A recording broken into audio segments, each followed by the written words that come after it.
Alhamdulillah wassalatu wassalamu ala Rasulillah nabiyina Muhammadin wa alihi wa sahbihi wa man walah. Asyhadu an la ilaha illallah wahdahu la syarikalah wa asyhadu anna Muhammadan abduhu wa rasuluhu. Amma ba'd. Ayyuhal ikhwah, azani Allah wa iyyakum. Mungkin kita pernah mendengar ada orang berkata, kalau ini bid'ah berarti semua bid'ah dong.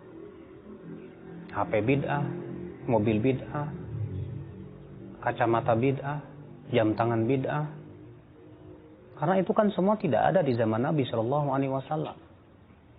Bagaimana akan dikatakan ini bid'ah? Jangan sembarangan kita mengatakan ini bid'ah, itu bid'ah. Tentunya penting kita untuk memahami apa itu makna daripada bid'ah. Sesuai dengan apa yang didefinisikan oleh para ulama, bid'ah itu didefinisikan dari dua tempat atau dari dua sisi. Sisi yang pertama yaitu bid'ah secara bahasa. Sisi yang kedua yaitu bid'ah secara istilah. Sebagaimana sholat. Sholat secara bahasa artinya doa. Sedangkan secara istilah artinya perbuatan dan perkataan yang khusus dimulai dari takbiratul ihram diakhiri dengan salam. Zakat secara bahasa artinya suci. Demikian secara istilah berbeda. Puasa juga demikian. Selalu yang dibedakan adalah dalam permasalahan makna secara bahasa dengan makna secara istilah. Nah, bid'ah secara bahasa artinya kullu makhturi'a ala ghairi misalin sabiq. Semua yang diada-adakan yang sebelumnya tidak ada. Nah, ini secara bahasa. Ingat ya, bahwa secara bahasa yang namanya bid'ah adalah sesuatu yang baru diada-adakan yang sebelumnya tidak ada. Berarti masuk padanya masalah dunia. Masuk pada dalam masalah agama. Handphone secara bahasa bid'ah, betul sekali. Mobil secara bahasa bid'ah, betul sekali. Demikian pula mobil atau namanya kacamata secara bahasa bid'ah, betul sekali. Tapi apakah secara istilah itu semua disebut bid'ah? Tentu tidak. Kenapa demikian? Karena dalil-dalil dari Al-Quran dan hadis Nabi SAW membedakan antara masalah dunia dan masalah agama. Masalah dunia diatur oleh Allah di dalam surat yaitu Al-Baqarah ayat 29. Allah berfirman, "Huwallazi khalaqa lakum ma fil ardi jami'a." Dialah Allah yang telah menciptakan untukmu semua yang ada di muka bumi ini semuanya. Para ulama ahli usul fikih menyebutkan bahwa ayat ini menunjukkan sebuah kaidah bahwa yang berhubungan dengan masalah dunia, pada asalnya halal. Tidak boleh dikatakan haram kecuali apabila ada dalil. Kenapa? Karena ayat ini tegas mengatakan dialah Allah yang telah menciptakan untukmu. Dan ini merupakan sighatul imtinan. Dan sighatul imtinan artinya mengungkit kenikmatan. Dan tidak mungkin Allah mengungkit kenikmatan dengan sesuatu yang sifatnya haram. Dan Allah mengatakan lakum. Allah telah menciptakan dunia itu untuk kalian semua. Ini menunjukkan bahwa masalah dunia pada asalnya halal. Masalah dunia, seseorang boleh untuk membuat apa saja selama itu manfaat, silahkan.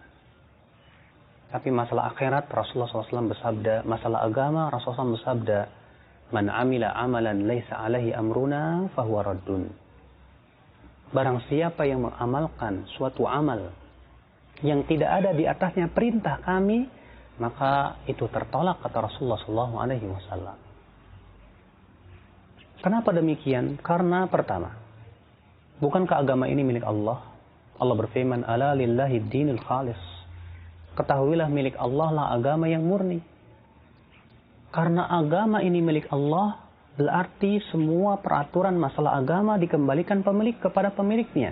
Siapa dia? Allah Subhanahu wa Ta'ala.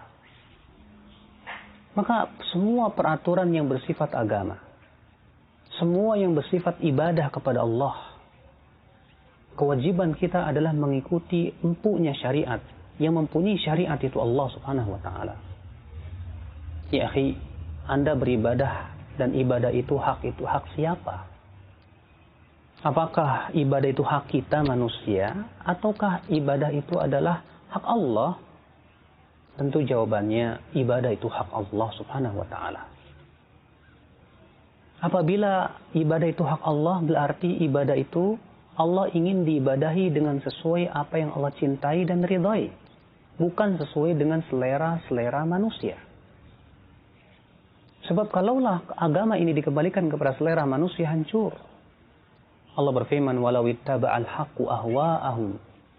Kalaulah kebenaran itu mengikuti hawa nafsu mereka, la fasadatis samawati wal ardh, maka akan rusaklah yang ada di langit dan di bumi ini. Maka dari itu ya akhwal Islam azani Allah, karena ibadah itu hak Allah, berarti harus dikembalikan sesuai dengan apa yang Allah ridhai dan cintai, bukan sesuai dengan selera manusia. Apa yang kita pandang baik belum tentu baik di sisi Allah. Ayat yang tegas yang menunjukkan kepada hal itu, di mana Allah Ta'ala berfirman dalam surat Al-Baqarah, ya tentang ayat jihad sebetulnya, akan tetapi yang dianggap adalah keumuman lafaznya bukan kekhususan sebabnya, kata para ulama. Allah berfirman, wa asa an takrahu syai'an wa huwa khairul lakum wa asa an tuhibbu syai'an wa huwa syarrul lakum wallahu ya'lam wa antum la ta'lamun. Boleh jadi kamu tidak menyukai sesuatu, ternyata itu baik buat kamu. Dan boleh jadi kamu menyukai sesuatu, ternyata itu tidak baik buat kamu. Allah yang tahu, kamu tidak tahu. Berarti serahkan semuanya kepada Allah, karena kita tidak tahu tentang kebaikan yang Allah inginkan kepada kita. Maka dari itu ya akhwal Islam, Rasulullah SAW tegas mengatakan, setiap amalan yang tidak ada di atasnya perintah kami, yaitu perintah Rasulullah SAW, maka ia tertolak. Ini menunjukkan, akhi, dalam masalah agama, kewajiban kita adalah mengikuti pengikut syariat, pembuat syariat, itu Allah Subhanahu wa Ta'ala. Dan ternyata Allah Subhanahu wa Ta'ala telah memberikan kepada kita kaidah bahwa masalah dunia pada asalnya halal. Maka tidak berlaku perkataan bid'ah pada masalah dunia secara istilah. Kenapa? Karena pada asalnya halal. Kecuali kalau masalah dunia itu, kata para ulama, dijadikan sebagai sebuah ibadah yang berdiri sendiri, bukan sebagai wasilah. Ingat, bedakan antara wasilah tentunya dengan ibadah secara zat itu.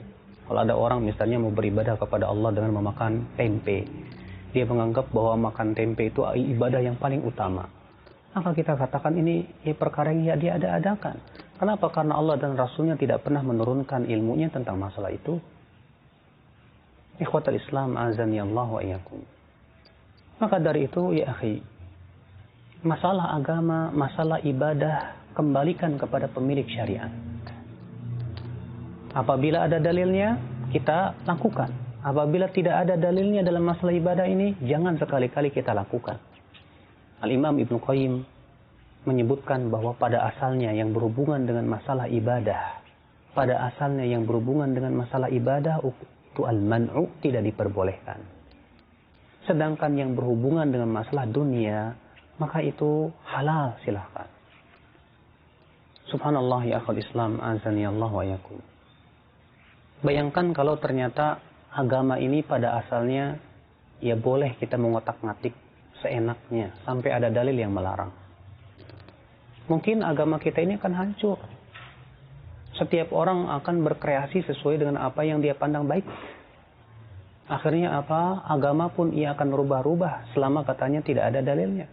Ada orang sholat subuh 4 rakaat, ketika ditegur, kenapa kamu sholat 4 rakaat?